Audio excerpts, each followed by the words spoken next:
Welcome to my channel. This video sponsored by School of Business Organization.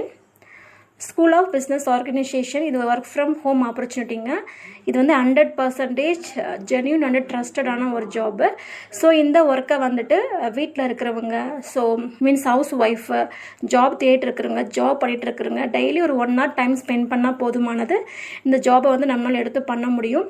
So இதனுடைய contact details உங்களுக்கு வேணும், so இந்த ஜாப்பை பற்றி தெரிஞ்சுக்கணும், டீட்டெயில்ஸ் வேணும்னா இந்த வாட்ஸ்அப் நம்பருக்கு கண்டிப்பாக டெக்ஸ்ட் பண்ணுங்கள். ஸ்கிப் பண்ணாதீங்க. பெரிய தப்பு. தினம் 300 ரூபாய் சம்பாதிக்க அரிய வாய்ப்பு. இன்ஸ்டாகிராம், ஃபேஸ்புக் பயன்படுத்த தெரிந்தால் போதும். Content post and content publishing மூலமா தினம் 300 ரூபாய் சம்பாதிக்கலாம். இந்த வேலை செய்ய 5 நிமிடம் போதும். Work training support, group communication support, all language customer live chat support, முக்கியமா சொந்தமா ஒரு பிசினஸ் ஸ்டார்ட் பண்ற அளவுக்கு உங்களால கற்றுக்கொள்ளவும் முடியும், சம்பாதிக்கவும் முடியும். இந்த வேலை வாய்ப்பு வழங்குவது 5 வருடத்திற்கு மேல ரன் ஆகிட்டு இருக்க நம்ம தமிழ்நாட்டு company school of business organisation private limited. மேலும் விவரங்களுக்கு டிஸ்கிரிப்ஷன்ல கொடுத்திருக்க நம்பருக்கு வாட்ஸ்அப் பண்ணுங்க. சும்மா நிக்கிற வண்டி எப்படி சார் நீ சீஸ் பண்ணுவீங்க? நிக்கிற வண்டி யார் சார் எடுப்பாங்க? பட்டா இடத்துல அனுமதி இல்லாம பண்றவங்க எப்படி சார் எடுப்பாங்க? எப்படி பட்டா சும்மா வண்டியே நான் சம்பந்தமே இல்லாம ஆபீஸ்ல வந்து சும்மா நிக்கிற வண்டி நான் எடுக்கிறது நான் எங்க சார்? ஏன் சார் நீங்க வேற தப்பு சொல்லாதீங்க. என்ன தப்பு மேல தப்பா சொல்றீங்க? எது நீங்க சொல்லுங்க. என்ன நாங்க தப்பா சொல்றோம்?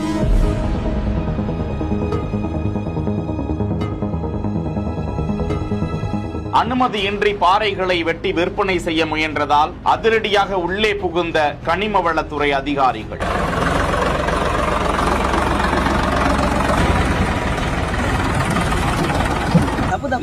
என்ன தப்பு சொல்றோம்?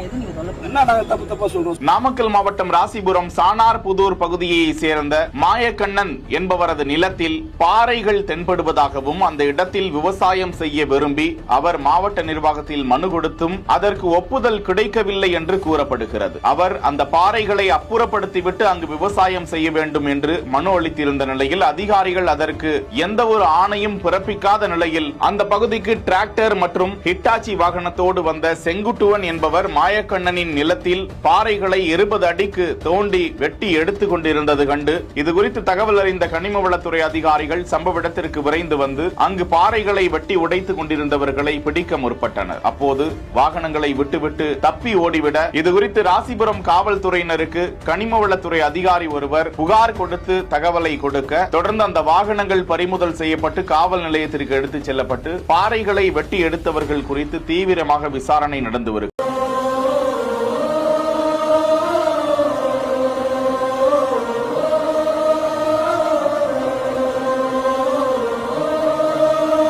இது வந்து ஒரு ஆளு, புரியுதா? இது ஒரு ஆளு, இது ஒரு காலு, இது ஒரு காலு. 200 ஆண்டுகளுக்கு முன்பு அந்த ஆற்றில் கட்டப்பட்ட தடுப்பணையில் மறைந்து இருக்கக்கூடிய 800 ஆண்டுகள் பொக்கிஷங்கள். பாண்டியர்கள் பிராமணர்களுக்கு நிலம் வழங்கியது குறித்த தரவுகள் அதில் இருப்பதாக சுட்டிக்காட்டியிருப்பது என்ன?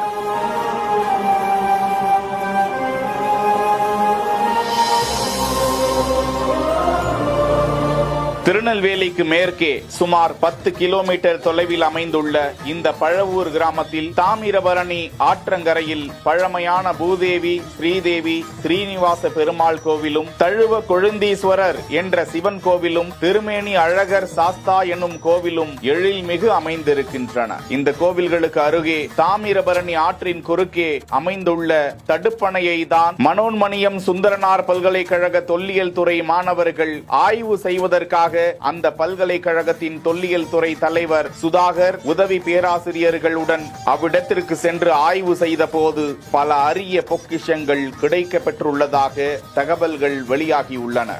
சுமார் 30க்கும் மேற்பட்ட கல்வெட்டுக்கள் இருப்பதை அவர்கள் கண்டுபிடித்திருக்கிறார்கள். அதில் 800 ஆண்டுகளுக்கு முன்பு ஆண்ட சுந்தர பாண்டியன், 700 ஆண்டுகளுக்கு முன்பு ஆண்ட குலசேகர பாண்டியன், 600 ஆண்டுகளுக்கு முன்பு ஆண்ட உத்தம பாண்டியன் ஆகிய பாண்டிய மன்னர்களின் பெயர்கள் இடம்பெற்றுள்ளதாம். மேலும் பழவூர், திருநெல்வேலி போன்ற ஊர்களின் பெயர்களும் அந்த கல்வெட்டுகளில் பொறிக்கப்பட்டிருப்பதை குறித்து வைத்திருக்கிறார்கள். இந்த கல்வெட்டுக்கள் பெரும்பாலும் பிராமணர்களுக்கு நிலதானம் கொடுத்த தகவல்களையும் அந்த நிலங்களின் எல்லை திசைகளையும் குறிப்பிடுவதாகவே இருக்கிறதா. 200 ஆண்டுகள் பழமையான ஆங்கிலேயர் கால தடுப்பணையில் இடம்பெற்றுள்ள இந்த வரலாற்று உண்மையை மாணவர்கள் கண்டுபிடித்திருக்கும் நிலையில் அந்த குழுவினருக்கு பாராட்டுக்கள் குவிந்து வரும் நிலையில் இந்து சமய அறநிலையத்துறையினர் அவ்விடத்தை மேலும் ஆய்வு செய்து பல உண்மைகளையும் ஆவணப்படுத்திட வேண்டும் என்று கோரிக்கைகள் எழுந்திருக்கின்றன. Thank you for watching.